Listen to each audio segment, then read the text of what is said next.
A paz. Hoje nós estamos aqui para ler o Evangelho de Mateus, capítulo 5, de 1 a 16, que fala sobre o Sermão do Monte. A minha tradução é NVT, tá bom? Certo dia, quando Jesus viu que as multidões se ajuntavam, subiu à encosta do monte e ali sentou-se. Seus discípulos se reuniram ao redor e ele começou a ensiná-lo. Felizes os pobres de espírito, pois o reino dos céus lhe pertence.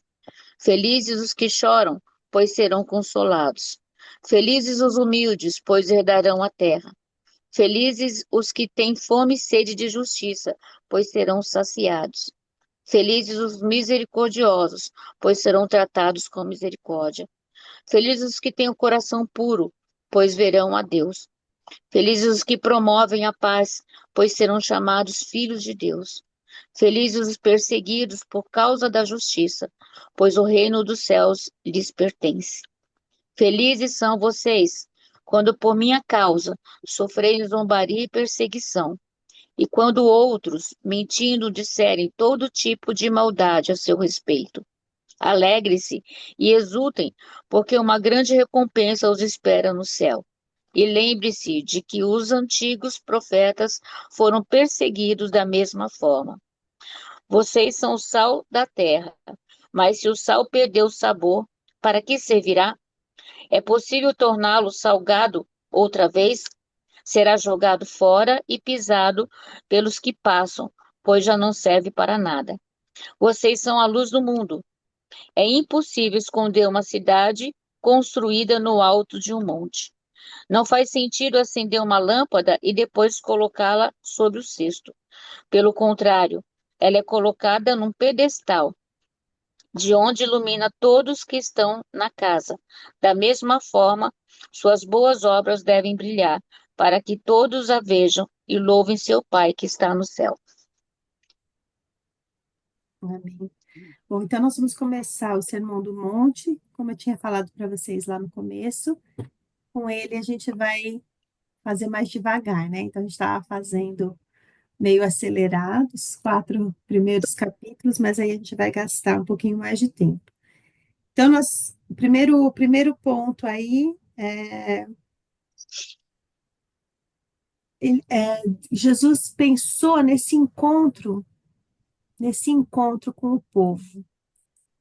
Vocês pararam para pensar um pouquinho sobre esse momento do ministério de Jesus? Conseguem pensar nesse momento do ministério de Jesus aí? Que ponto tá para que ele possa ver as multidões se juntando, né? Ele ele está vendo as multidões se juntando. Ele sobe na encosta desse monte. Eu tive o privilégio de ir lá nesse monte.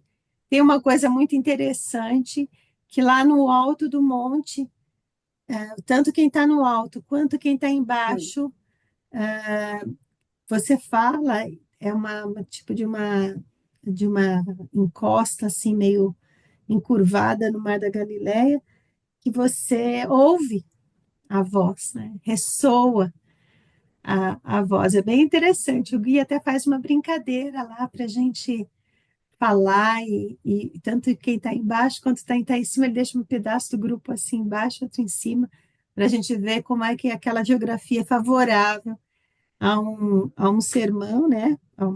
É quase natural, é quase um, um espaço de teatro. Uma concha É acústica. uma concha, um espaço de teatro, tipo aquele teatro romano, né? Que também era assim, né? Pelo formato conseguia falar, né? Então é bem interessante. Então, mas que momento é esse do ministério de Jesus que ele para fazer esse sermão? O que vocês acham?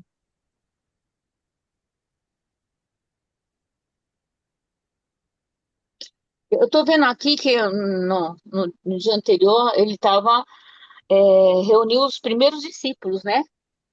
Então, antes de começar o trabalho, primeiro ele passa uma orientação para aqueles que começavam a segui-lo. Então, pelo que eu estou lendo, pelo que eu li aqui, eu percebo isso. Ele juntou o grupo dele. E antes de começar todo o trabalho, olha, nós vamos começar o trabalho, mas primeiro vamos sentar aqui e vamos ouvir o que vai ser. Muito bom. Quem mais? Aqui eu também penso assim, porque ele fala, vendo Jesus as multidões, ele subiu ao monte, mas ele se assentou. Então, o mestre, quando ele ia ensinar, ele se assentava, né? E aproximou-se os seus discípulos, e ele passou a ensiná-los. O discurso era para os discípulos, a informação. Ele os chamou e os formou. Então, aqui, eu acho que ele está passando essas instruções, e a multidão vai ouvir por tabela, né? Porque ela está ali. Mas o alvo dele é formar esses discípulos. Muito bom. Muito bom. Isso aí é uma questão importante no texto? Bom, se está ali né? Então, eu vou fazer uma É, pergunta menos imbecil do que essa que eu fiz. Por que que isso é importante nesse momento do ministério de Jesus, né?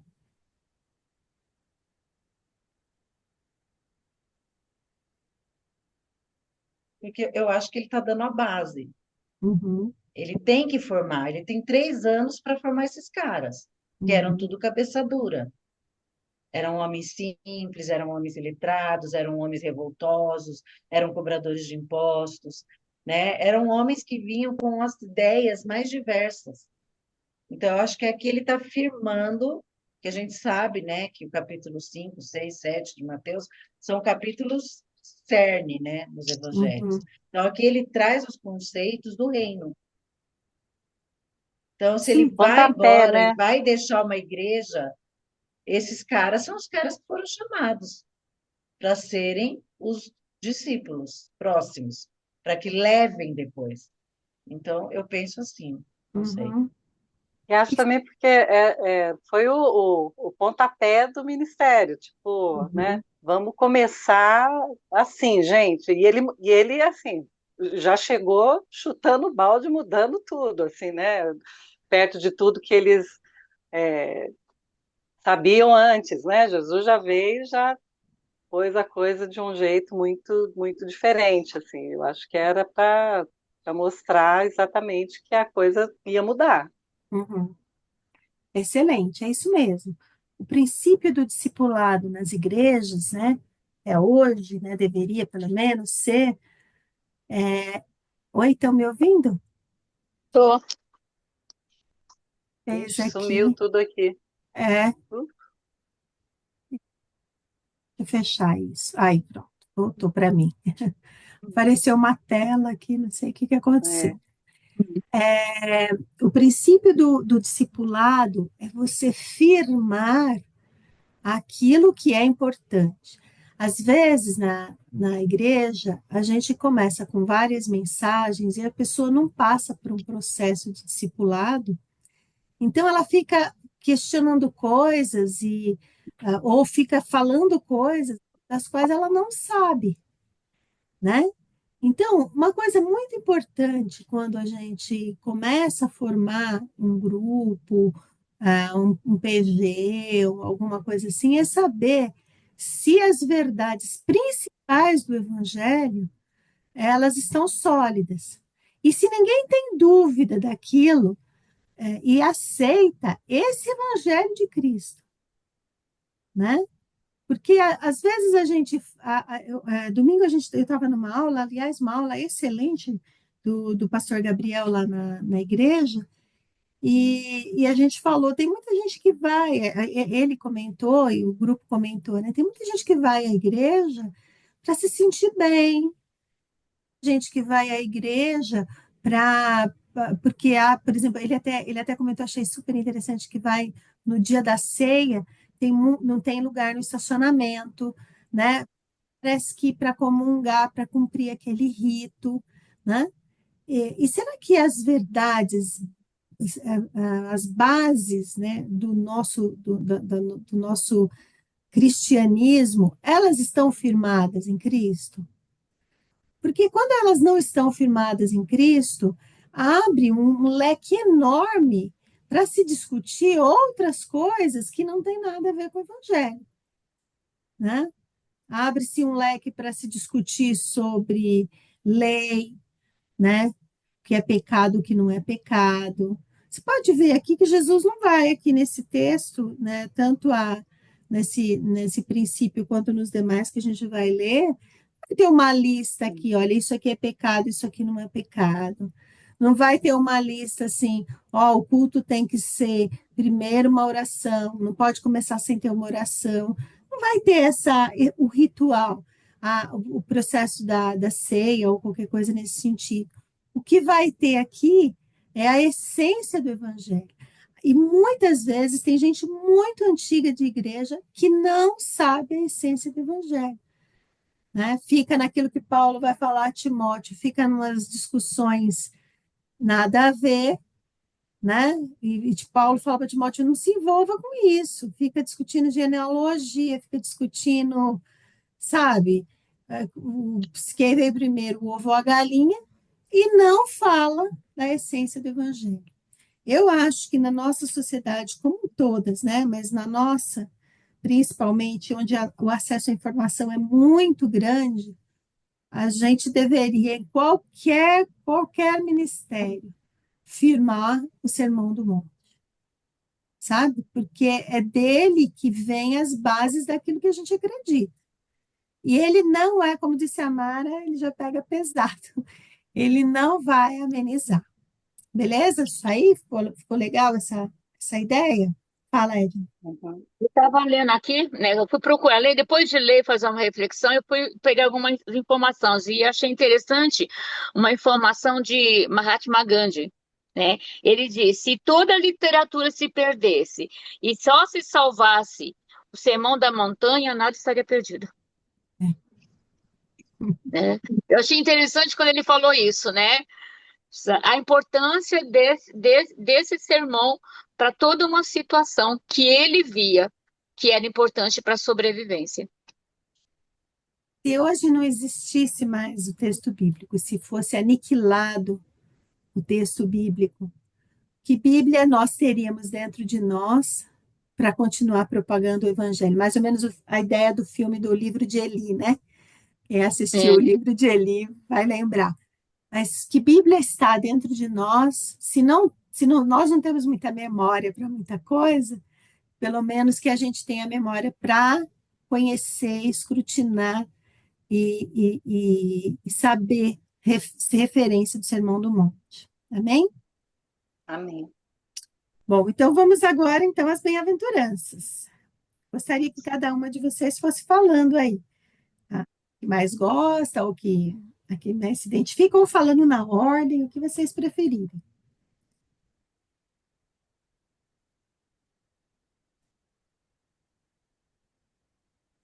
Pobre de espírito. Quem é pobre de espírito aí? Eu vivo brincando. Você pode ser pobre, mas não seja pobre de espírito. Mas a verdade aí é para a gente ser pobre de espírito, né? O que São significa os humildes, né? São os ah, humildes, né? isso aí? Já está falando que o contrário dos humildes não são felizes, né? Os soberbos, os arrogantes já não são felizes, né? Então, primeira lambada, né? eu achei aqui que são aqueles que reconhecem total dependência de Deus. É igual a criança, né? Criança você fala assim, vamos brincar de não sei o quê, dependendo do seu tom de voz, né? Vamos brincar de não sei o que lá? Vamos! Pensa no risco, ele não né? Ele tem um coração simples, um coração que não fica avaliando, né? Quando vai ficando já pré-adolescente, já vai ficando chato, né? Porque daí já, não, mas disso aqui não, né? Mas a criança pequena, esse coração de criança pequena, né? De criança simples, que confia, que quer gastar tempo só com você, sabe? Que não importa qual é a brincadeira, não importa estar perto da mãe ou perto do pai, né, brincando. Essa, esse coração esse coração simples mesmo, esse coração humilde, esse coração pobre de opinião, vamos dizer, de tanta coisa, de tanta informação. Eu fui conversar com um casal esses dias e o filho, dois filhos dele estavam, mas um dos filhos dele estava me incomodando. Estava eu e o Alexandre, e o pai dele falava qualquer coisa, ele ia no Google, pesquisava e falava, não, não é isso não. Nossa, mas uma falta de educação assim fora do padrão. E era um rapaz já grande, né? E eu falei, nossa, gente do céu, olha que. E ele falando em relação ao pai, imagina, né? Então, que postura, né, dessa nossa. E nós, de vez em quando, nós somos assim também, né? A gente ouve alguém falando, a gente vai procurar aquilo que é do contra, né? Não procura ouvir o que a pessoa está dizendo. É aquele texto que eu já passei para vocês sobre a escutatória, né? Aquele texto lá mostra muito da falta de humildade que a gente tem, né? Que alguém fala e a gente já é tão bacana, já sabe tanto que a gente já. Eu sou essa, eu. Tô me, como diz a Mara, né? Tô me confessando meu pecado, né? Que eu já acho que eu tenho. Ultimamente eu ando por uma questão de educação, me segurando, falando, meu, sua opinião não é nada, cara. Fica quieta. Larga a mão de ser ridícula, que o outro tem direito a falar e você nem ouve, nem entende o que o outro está falando. Fica quieta, né? Estou fazendo esse exercício comigo mesma. Eu acho que uma coisa que me deixa muito mal é assim, eu realmente achar que o que a pessoa está falando, ou sei lá, a situação, achar que eu sei mais do que o que ele está falando e não concordo, mas aí faço aquela cara de paisagem que é pior Paisagem. ainda, né? Faço aquela cara do tipo assim que deixa a pessoa mais ainda, sei lá, desconcertada, porque tá nítido que eu não tô, que eu não tô achando legal, mas aí é legal, assim, porque, eu acho, eu fico depois morrendo de raiva de mim de fazer isso. Então, Essa interessante que eles são felizes, esses pobres de espírito, né? Porque o reino do céu pertence a eles. Olha, aquele que é olha, capaz de aprender com o outro, aquele que é capaz de acolher o outro no olhar, na fala, né? Vamos falar dos que choram agora? Quem são os que choram?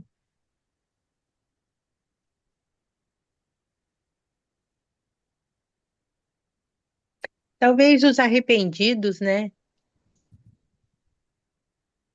São Chora é o aqueles primeiro de consolo. que choram assim copiosamente diante de Deus e quando tem essa consciência da vida deles, e aí bate o arrependimento, aí a gente chora. E como chora, né? Muito bom. Os que O bom é. choram são os que. Bom dia. Bom dia, Disa. Os que choram são os que precisam de consolo.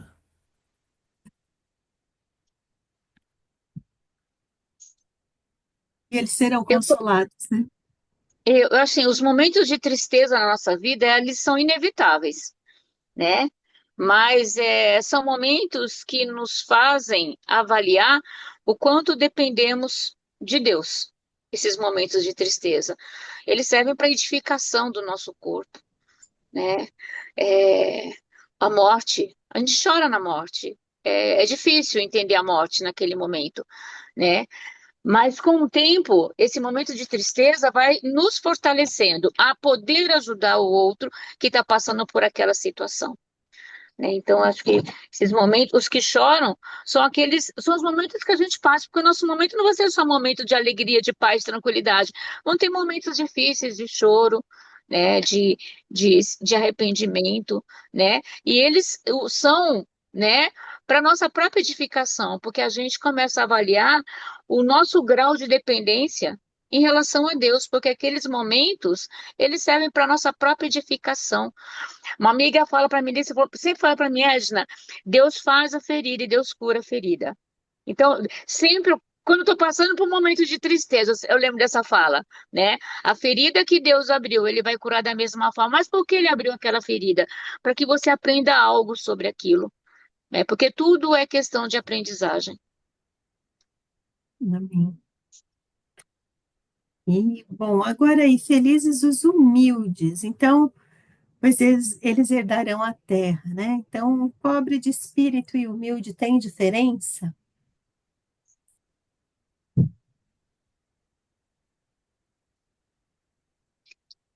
Os humildes são aqueles que são ensináveis, né? Uma pessoa humilde, ele sempre está atento ao que o outro está falando, né? Para mim, o pobre de espírito é aquele que reconhece a dependência de Deus na vida dele, né? Ele sabe do que está acontecendo. Mas os humildes são aqueles que eles são ensináveis e eles reconhecem essa dependência de Deus através do ensino que está sendo passado para eles, né? Então, como você falou assim, aquele rapaz, ele sabe de tudo, vai tudo no Google. No Google ele não tem nenhum sinal de humildade. Ele não é uma pessoa ensinável, ele não vai aprender. Se ele aprender, ele vai aprender de forma muito difícil, né? E quanto mais ensinado a gente for, mais manso a gente for em relação ao que a gente está passando, mais fácil vai ser da gente aprender e vai deixar, e a gente não vai sofrer tanto.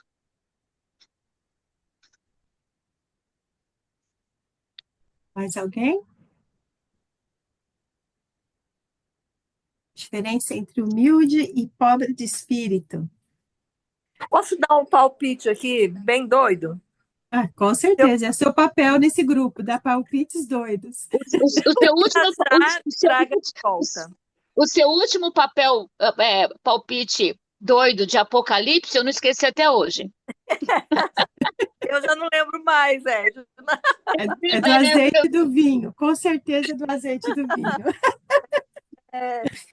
Eu penso assim, o pobre de espírito, é, quando Jesus ele falou sobre as bem-aventuranças, ele estava falando de um reino, não é com aquilo que a gente está acostumado. Ele veio para contrariar as ordens do reino terreno, certo? Estava falando do reino que era dele. Então, quando eu penso dessa forma, pelo menos tento pensar, e eu saio muito fácil desse reino, eu penso assim, que o pobre de espírito é aquele que não dá valor às coisas dessa terra, que não valoriza aquilo que é importante para todos. O humilde já é uma outra questão, porque você pode ter muito e ser bem humilde, né? Tem, porque o humilde não está ligado com aquilo que você tem, está ligado com aquilo que você é. Já o pobre de espírito é você valorizar o que você tem e ver que isso não tem importância nesse reino. E de forma nenhuma, quem tem é desmerecido nesse reino. Só precisa se ter a balança do reino. É assim, quando você perguntou a diferença, foi o que veio na minha cabeça. Pode completar aí, agora que eu estou esperando. Então, o que você está dizendo é que o que é pobre de espírito é aquele que se reconhece pobre nesse reino, né? Nesse reino espiritual, ele sabe que ele não tem os elementos para ser considerado uma pessoa rica. Então, ele prontamente aceita esse reino, porque o que vier a mais está bom, né? E humilde não. Humilde é aquele que, mesmo ele tendo elementos lá nesse reino espiritual, ele ainda tem, como a Edna disse, um coração ensinável, né? Seria mais ou menos essa a Mais ou ideia. menos, para falar tá meio complicado, mas eu acho que o pobre de espírito está muito ligado com aquilo que você tem.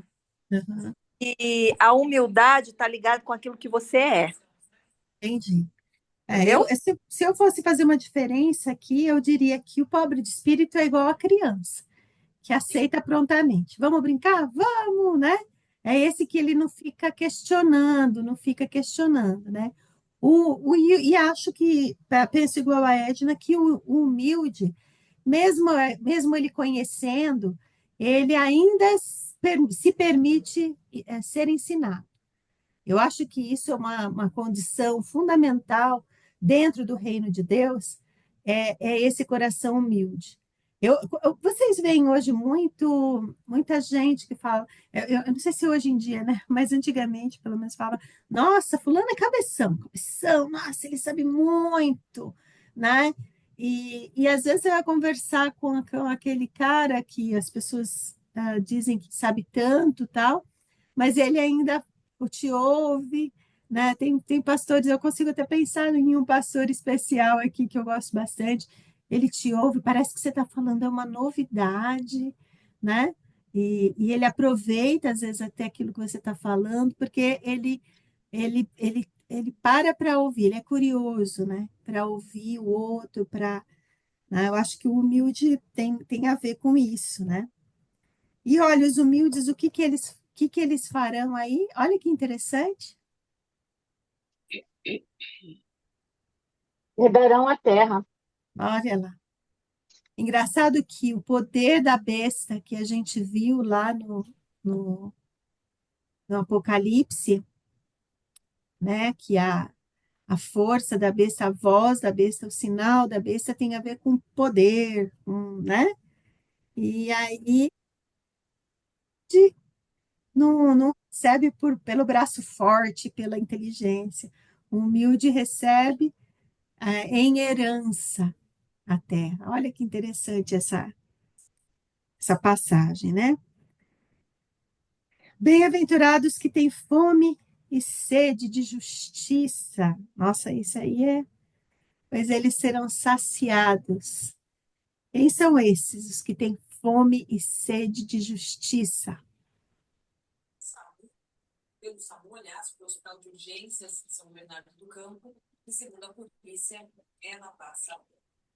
E eu penso assim, em ter sede, em ter fome, eu até analiso a questão da sede, né? Quando a gente está com muita sede, você está no lugar que você olha para o canto e não vê água nenhuma. E quando você vê o mínimo água, você pega aquilo com muita vontade, porque você quer saciar aquilo que você está desejando. Eu vejo aqui que quando ele coloca isso, ele está relacionado a essa vontade intensa de saciar aquilo que nós necessitamos naquele momento. No caso aqui, ele coloca a questão da justiça, né? Mas é você querer, ansiar, desejar, né? Algo que você está necessitando para preencher aquele espaço. Uhum. Bom, quem é que tem fome, quem tem essa necessidade, fome e sede de injustiça? Tem uma história que conta que eu acho muito bacana, que estavam vários políticos e várias pessoas importantes reunidas num jantar para falar sobre as necessidades, né? Um jantar assim, como é que é, filantropo, assim, né? E aí um orador pegou a palavra e falou assim, interessante que a gente se reúne aqui e a gente vai jantar, e alguns já estão até com fome, reclamando, porque está demorando o jantar, mas se a gente não jantasse hoje, não tivesse jantar aqui, a gente provavelmente chegaria na nossa casa e teria o que comer, a gente comeria. Se não tivesse, talvez, pronto, amanhã cedo, todos nós aqui teríamos condição de tomar um bom café, né? Mas a gente está se reunindo aqui para falar daqueles que não vão jantar hoje, que não terão condição de ter o café da manhã e provavelmente terão que lutar muito para ter algum alimento amanhã. Então, como a gente está falando aqui, é um contrassenso, a gente está num jantar por esses, né? E eu achei interessante essa fala, né? Fome e sede de justiça tem aquele, como disse a Edna muito bem, é aquele que tem necessidade de justiça, ou seja, é aquele que foi injustiçado, né? Fome e sede de justiça tem aquele que foi injustiçado, que não teve a sua causa julgada, que foi prejudicado, né? Que foi violado na sua, no seu direito, né? E é interessante que muitos desses fazem parte do Evangelho, né? Mas eu acho que nós, como cristãos, né, pelo menos, acho que a gente deveria ter isso deveria ser uma coisa que devia impulsionar, né, o nosso dia. No entanto, a gente simplesmente se torna, sei lá, até omisso diante de tanta injustiça. Coisas assim, eu não estou falando, mas coisas muito próximas de nós, muito na- que estão que estão ao nosso alcance, e a gente acaba se omitindo, a gente acaba achando que não dá para, não vai adiantar fazer, ou sei lá. Eu acho que devia ser uma bandeira do cristão realmente essa questão da injustiça, né?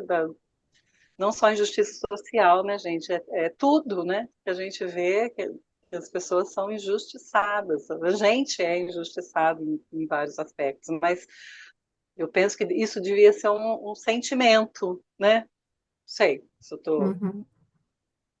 Eu acho que deveria sim. Agora, o interessante é o que a gente faz com esse sentimento, né?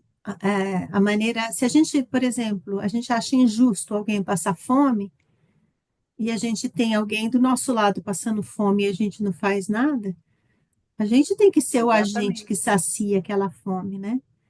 Não precisa, exatamente. já porque eu não vou conseguir alimentar todo mundo que passa fome no mundo, também esse aqui eu não vou alimentar, não. Se é o cara que está do seu lado, ele injustamente não tem o que comer, você deveria ter esse sentimento, né, de saciá-lo. Se a gente, né, se você vê alguém sendo injustiçado, maltratado, violado, violentado, você ter uma ação consoladora no sentido da pessoa, mas ter uma ação também de saciar aquela necessidade, né? A igreja, é interessante como a igreja, é papel da igreja entrar nessas relações, né? Nós estávamos vendo uma estatística uma vez lá na igreja, num grupo, de que, acho que era 30%, não me lembro agora, perdão, não vou falar porque eu vou falar errado, mas X% das mulheres casadas apanhavam. E o pastor que estava dirigindo aquele grupo falou assim, então, se a gente pensar que 30% das mulheres da igreja apanham, será que é justo a gente olhar para esse quadro e ficar inerte? Não, briga de marido e mulher, ninguém mete a colher e a igreja vai ficar omissa, né? Então é uma questão bem interessante, né? A Edna quer falar, Edna? Não, não, não, quero não. Não? Para ir Agora, um pouquinho, para ir um é, pouquinho mais a fundo, bom dia aí no que você está Bom falando. dia, Esther. Cristo sofreu por nós o justo pelos injustos. Então, essa fome de justiça tinha, nós não somos os imitadores de Cristo, isso tinha que ser, como a Mara falou ali, tinha que ser algo que já brotasse dentro do nosso coração a partir do novo nascimento. Gente, o justo morreu pelos injustos. Fome e sede de justiça nossa precisava ser nesse nível. E esse que você abordou agora, a igreja quis ou quer viver, né? Quis. Eu acho que nós estamos passando por um novo tempo, né? Mas a igreja passou muito tempo com essa cultura da bênção, né? Do buscar a satisfação própria, que eu exijo que Deus que faça isso, porque eu declaro que Deus faça o quê? Isso nos distanciou tanto do evangelho, tanto de ser imitador de Cristo, que está todo mundo, eu quero ser, eu quero ter, eu vou proclamar, eu vou ordenar, mas não tem ninguém pensando nos fundamentos, que é justamente isso. As bem-aventuranças vêm para quem está com o coração ali, sabendo quem ele é, quem Deus é, e a soberania de Deus, a humildade no sentido muito boa a colocação da Cícera, o cara que está chorando por quem está chorando, ele às vezes chora por si, mas ele tem que chorar pelos outros também. Se o choro do outro não te incomodar, está tudo errado. Jesus chorou quando Lázaro morreu e em outras situações, ele se como, por que que ele curava? Ele se comovia com a fé, com o desespero das pessoas atrás dele. Então, assim, nós desviamos os nossos olhos do Evangelho. E aí, agora que a gente está voltando o olhar para ele, graças a Deus, então a gente pode ter fome e sede de justiça nesse nível. Não vamos deixar a minha irmã apanhar do marido porque é marido. Vamos ajudá-la a se proteger disso, a levar essas coisas no nível, né? Não estou falando para todo mundo se meter na vida de todo mundo, porque isso também é pecado. Mas, né? Aprendi isso semana passada, mas é ir atrás de uma justiça para essa pessoa e que ela pare de sofrer abuso. Nossas crianças estão sendo abusadas dentro de casa e nós não estamos fazendo nada. Muitas vezes a gente fecha a porta do quarto e acabou. O que eu não vi, eu não sei, não sou responsável. Santi, que aí horror, né? que eu sou da turma, agora eu vou confessar outro pecado, né? Vou fazer uma lista de pecados meus aqui. Fome e sede de justiça, saciar a fome e sede de justiça não é ir com o pé no peito do agressor, é acolher o agredido. Eu sou a campeã de querer ir com o pé no peito do agressor. Então, isso é uma disciplina difícil, né? O agressor, a justiça cuidará dele, né? Mas a nossa postura é saciar aquele que tem fome e sede de justiça, ou seja, é acolher quem está sofrendo Ali no sofá. e não só acolher, como dar instrumentos para que ela saia daquela situação, né? Então, não adianta, por exemplo, no caso do cara que está passando fome, eu ir xingar o governo que não fez alguma coisa, ou não. O que sacia uma pessoa que está com fome é comida. Sacia uma mulher que está numa situação de risco é acolher, tirar da situação de risco, né? O que vai ser feito com quem levou, aí é entregar a Deus, porque daí não é mais fome e sede de justiça, é vingança, é justiceiro, né? Então, isso é uma coisa interessante. Bom, felizes os misericordiosos, pois eles serão tratados com misericórdia, né? Coração misericordioso. O que é misericordioso mesmo? É redundância falar coração misericordioso, né? Porque córdia é coração, né? O que é misericórdia? Quem lembra? Edith, tá ouvindo? Tô. Ah, é que eu estou no carro agora. Eu estava vendo, ser misericordioso é aquele que reconhece a sua própria miséria diante de Deus. Diante de Deus e diante do outro, né? Isso mesmo, Me, isso mesmo. me enxergo igual. Igual. Então, o coração misericordioso é esse, que me enxergo igual ao outro, né? Enxergo, vejo o outro passando necessidade, me enxergo no lugar dele, né?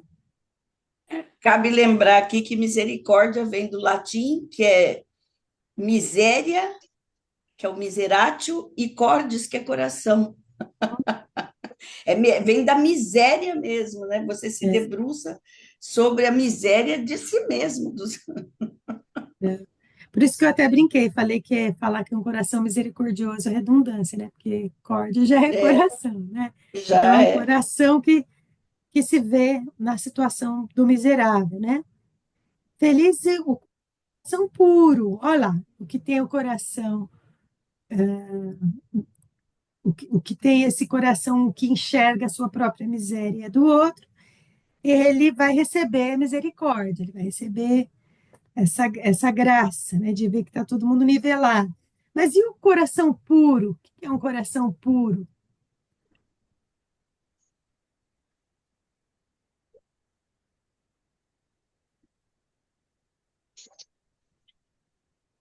Todos nós temos maldade. Naturalmente, a gente é mais tendencioso a fazer o mal do que o bem.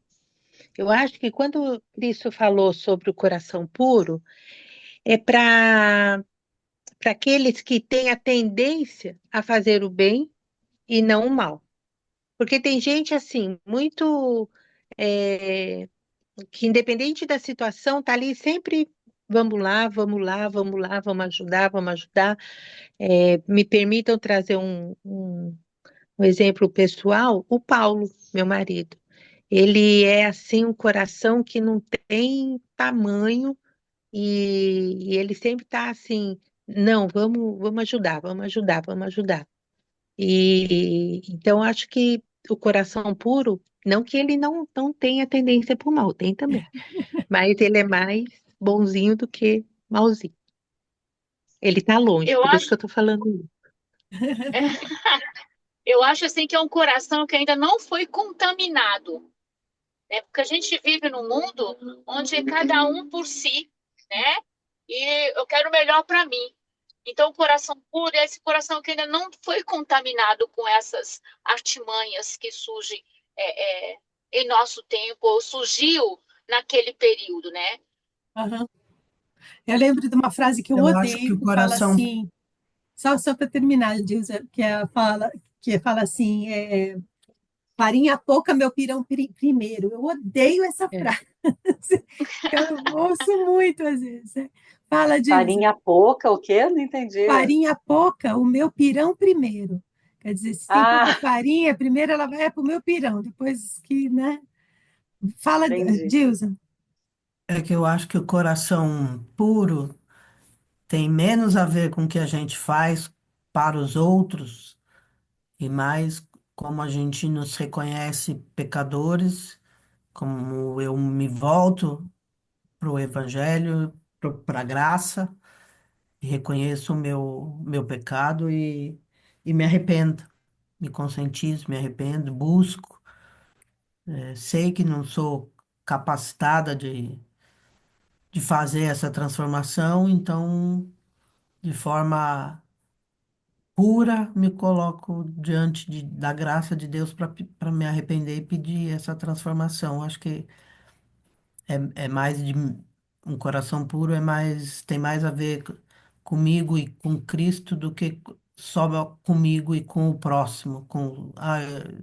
É puro porque ajudo, porque faço, porque, né? Acho que aí é o misericordioso, né? É aquele lá em cima, né? Que falou da misericórdia, que é aquele que ajuda, que corrige, com amor, né? Não com punição.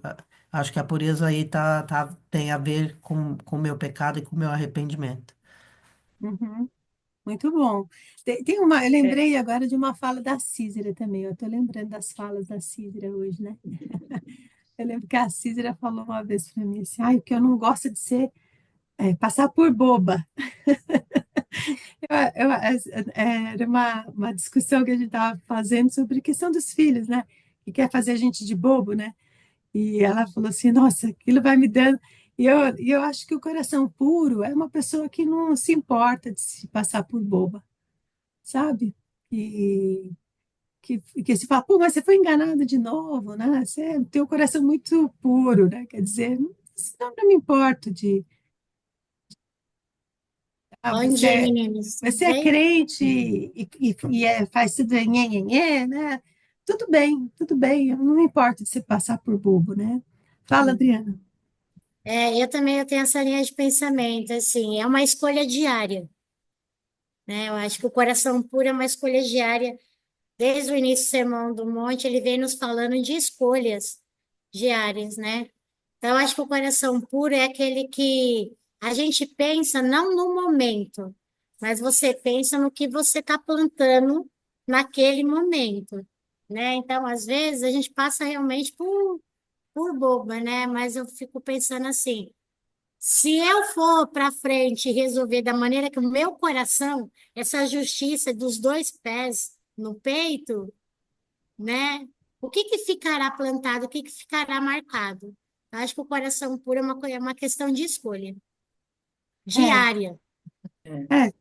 como você disse, acho que Mesmo cada porque um aqui é uma escolha, né? Mas o coração puro é esse que é livre da opinião do outro, eu acho, né? Pode falar. Mesmo porque o coração, ele está relacionado a todos os nossos sentimentos, pensamentos, emoções. Então, a gente não consegue ter um coração puro se ele não for renovado diariamente, né, nos moldes da palavra, né, como fala em Romanos 12, 1, 2, que é o meu versículo da vida, né? Se eu não for transformado pela renovação da minha mente, né, para que eu experimente qual é a boa, perfeita e agradável vontade de Deus, diariamente orando, né, para que o Senhor traga essa limpeza. Ninguém vai conseguir ter um coração puro por si próprio. Eu vou fazer as escolhas e eu escolho todos os dias servir a Deus. Todos os dias eu escolho estar no molde de Cristo, que é a cruz. Porque aqui o sermão ele nos leva para a cruz. O Amém. molde do sermão é a cruz. O reino de Deus está sendo estabelecido. E Jesus está dizendo: o reino chegou, eu estou aqui, e esse é o reino. Eles viveram aqui agora com Jesus vivo. Então, pensa que doideira devia ser estar ouvindo tudo isso aqui, né? Agora a gente consegue ler, analisar, pensar, mas pensa na cabeça dos caras ouvindo tudo isso, né? Então, assim, ter esse coração puro, quando tantas vezes a palavra fala que o coração é enganoso, que o coração é corrupto, né? Desesperadamente corrupto, quem pode confiar no coração? Então, para eu ter esse coração limpo, eu tenho que estar diariamente limpando aos pés do Senhor, né? E eu até estava aqui, achei umas anotações de um estudo que eu fiz há anos atrás com o meu grupo do sermão, né? E até tem aquela frase do Lutero que fala: não podemos impedir que um pássaro pouse em nossa cabeça, mas nós podemos impedir que ele faça o ninho, né? Então, quando o ninho vai se fazendo no meu pensamento, que não está de conforme com a vontade de Deus, o meu coração vai ficando longe do misericordioso, da pureza, da humildade, né? Então, a centralidade desse coração, estar aos pés da cruz, ela vai fazer toda a diferença para eu poder viver essa bem-aventurança, né? Amém. Concordo Oi, plenamente. Edith. Meninas, Hum, meninas, Eu e nesse segmento, desculpa, meninas, rapidinho, imagino. e nesse segmento aí da Angélica, maravilhoso, quando ele fala, felizes são as pessoas, então, felizes são as pessoas que vivem isso, vivem esse ensinamento que ele dá, né, no Sermão do Monte. E aqui é a resposta dele, né? Quando a gente ouve a voz dele, aqui nesse momento, ele ensinando aos discípulos, e hoje a nós, né? Graças a Deus, e hoje a nós, então aqui a gente receber, felizes são as pessoas que são pobres de espírito, né? Que são consoladas, que são humildes, e esses são os ensinamentos para que nós aprendamos e vivamos isso, né? Venhamos a viver e praticar isso. amém. Amém? Só um complemento. Fala, Jane. É, talvez, na minha cabeça, quando Cristo fez esse sermão, separando cada ponto, talvez ele estivesse assim pensando no grupo deles, né? Por exemplo, coração puro. Vem à minha mente João, né? Que era mais tranquilo, era mais. Nunca se envolveu em problema assim, que é falado aqui na Bíblia, né? Então, cada versículo, se a gente for pensar, é meio que para cada discípulo, né? Os pacificadores, né? Pedro resolvia tudo na base do vamos resolver na mão. Então, não, peraí, então tem que ser pacificador. Então, talvez cada versículo, assim, caberia para um tipo de discípulo, que aí caberia para cada um de nós, né? Uhum, O que uhum. nós somos, qual é a minha predominância, né? Meu temperamento predominante. Então, esse texto, ele é assim, bem para cada uma de nós, né? E aí cabe a gente avaliar o nosso temperamento e ver qual versículo mais, todos cabem, né? Mas qual que serve mais assim para cada uma, né? Bom, juntando mais ou menos tudo isso que vocês falaram, né? Como é que está meu coração hoje? Hoje meu coração tá está chorando, então vamos buscar consolação. Hoje meu coração está exaltado, então vamos baixar a bola, vamos ser humilde, né?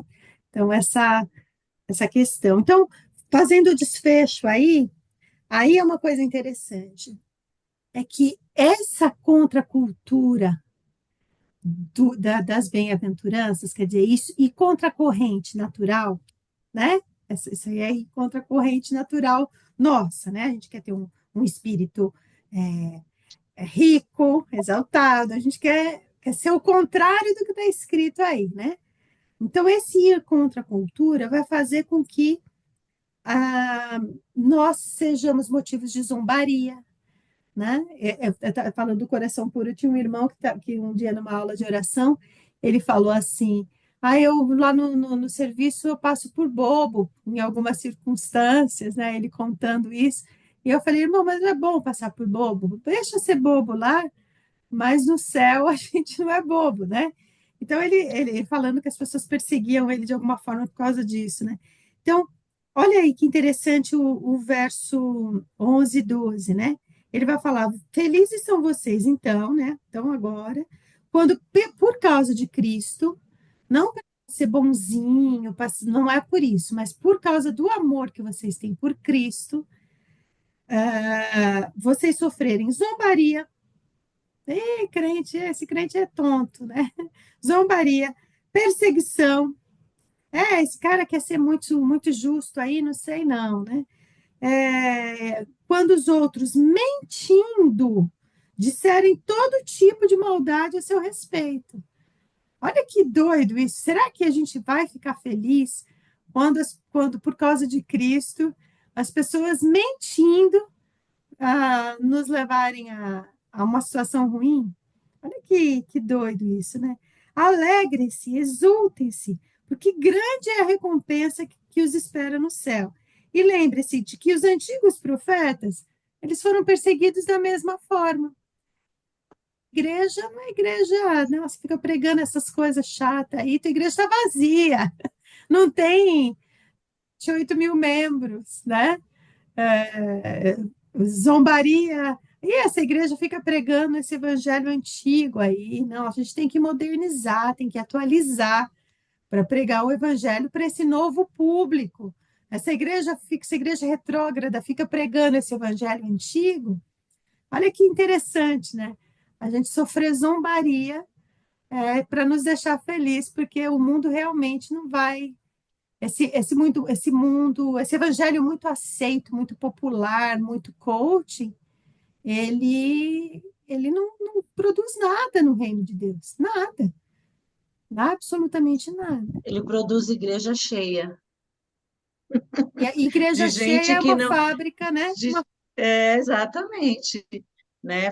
De gente que não tem essa contracultura. Né? Você usou aí a palavra, o tema do livro do John Stott, né? Que eu acho que é sensacional para esse tema aqui, né? A contracultura Nós temos que andar na contracultura. Jesus falou, depois que ele pregou duro, os discípulos falaram, Senhor, esse discurso está duro demais, ele não falou? Vocês querem ir também?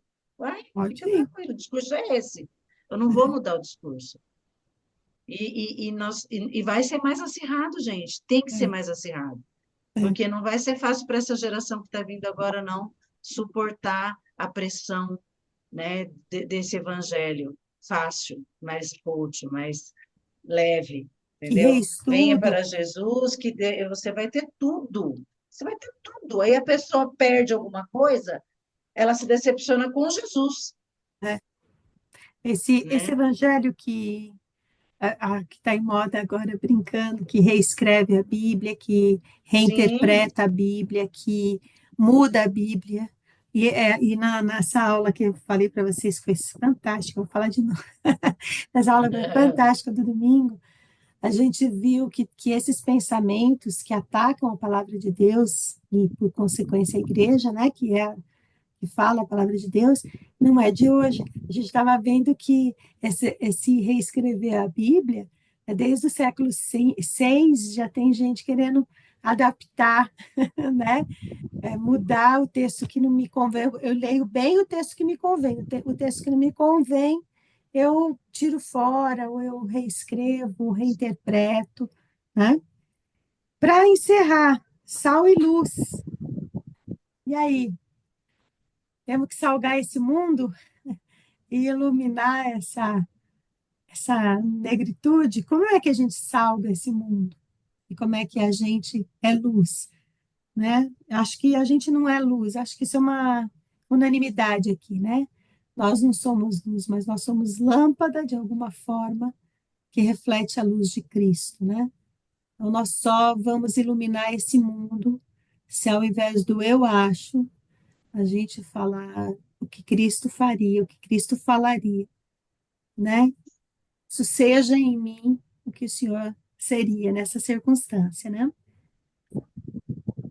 Eu posso. Ah, eu estou falando muito, né? Não, pode falar.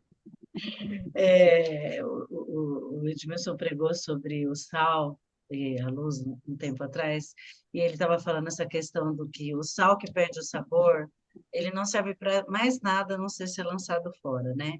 Que o sal, ele era usado, quando sem sabor, para ser pisado mesmo pelos animais, no caminho, como se fosse para ser pisado para ser um solo ali, né? Então, quando a gente não cumpre o propósito, que é fazer a diferença, que é trazer, né? A gente que gosta de cozinha, né, Jane? A gente já Oh, sabe que uma comida sem sal, gente, é a coisa mais horrível que existe, sem e sonsa. salgada também.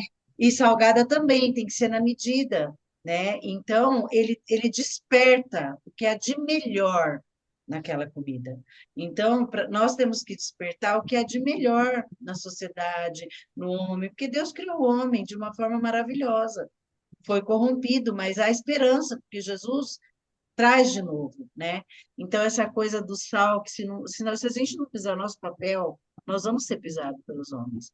Então, entregar isso como um propósito. As bem-aventuranças nos trazem essa luz sobre a vida no reino, para que a gente seja esse sal e carregue essa luz que é Jesus, né? Por onde a gente passar. Mais alguém? Que é o versículo 16, né? O que a Angélica terminou agora de falar, a última parte, é o versículo 16, né?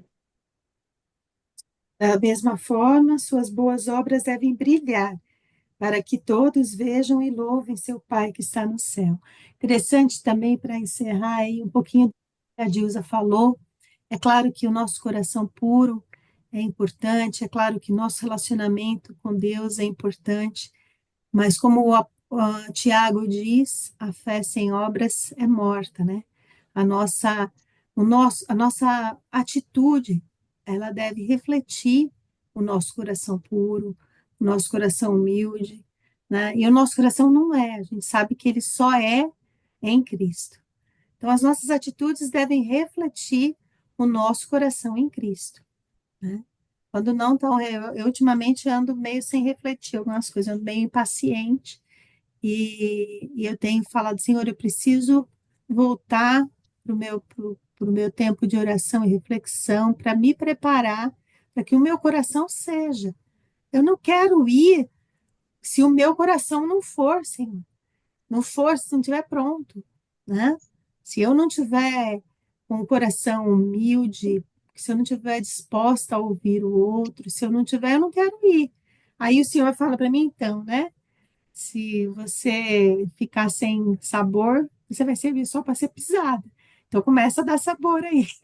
Aí eu falo de Jesus, é só o Senhor em mim, porque eu sozinha eu sei que eu sou insossa, né? Então, uma questão engraçado que tudo volta para a oração, né? Tudo volta para aquele seu tempo com Deus.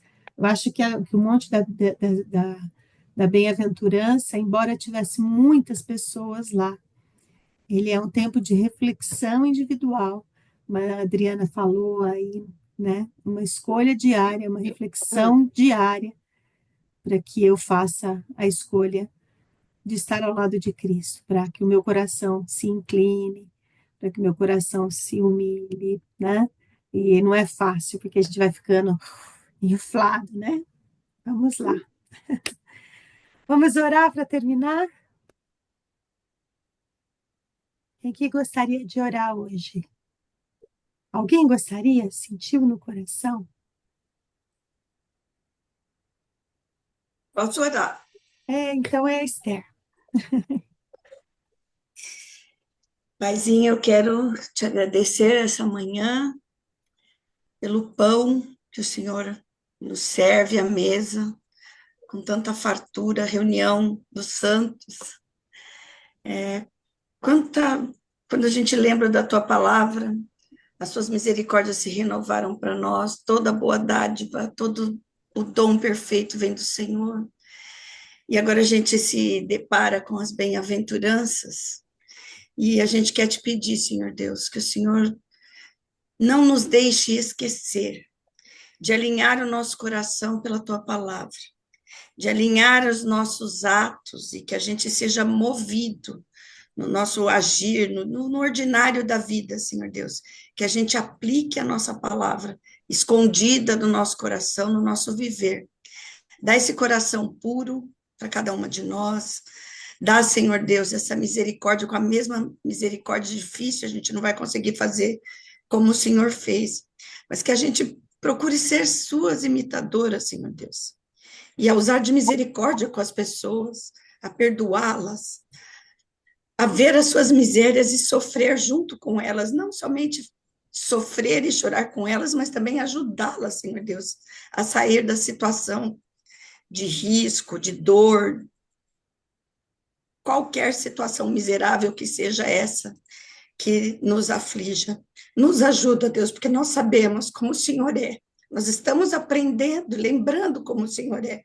E a gente quer ser parecido contigo, Jesus, porque senão não faz a menor diferença a gente viver nesse mundo.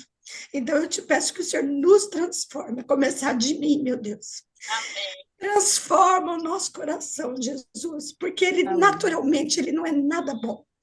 Mas pelo poder do teu Espírito Santo e da tua palavra, que é a verdade, nós queremos sair pelas portas de casa, da escola, de onde a gente estiver, e praticar, Senhor Deus, aquilo que é ser o seu imitador, usar de misericórdia, buscar a pureza de coração, consolar, Senhor Deus, os aflitos, falar a verdade, Senhor Deus, buscar ter fome e sede de justiça. Cuida de nós, Senhor Deus, e nos ajuda e nos move, que a gente jamais se esqueça disso. Quando a gente estiver, Senhor Deus, distraído, que a tua palavra venha de novo à nossa memória, para nos impulsionar, para nos mover, para a gente fazer, Senhor Deus, de acordo com aquilo que o Senhor nos ensinou. E obrigada, porque o Senhor é o modelo perfeito, o Senhor é o Deus perfeito. Nos ajuda. Te peço para essa manhã que o Senhor abençoe cada uma das minhas irmãs aqui na janelinha. Amém. Que o Senhor as guarde, Senhor Deus, que o Senhor as preencha o coração de cada uma delas, Senhor Deus, com a alegria do teu Espírito Santo, porque também o Senhor é a nossa fonte de toda alegria. E que a gente saia, pise com coragem, Senhor, porque é o Senhor que é a nossa força. Essa é a nossa oração, Senhor, dessa manhã. Em nome de Jesus. Amém. Amém. Amém. Amém. Amém.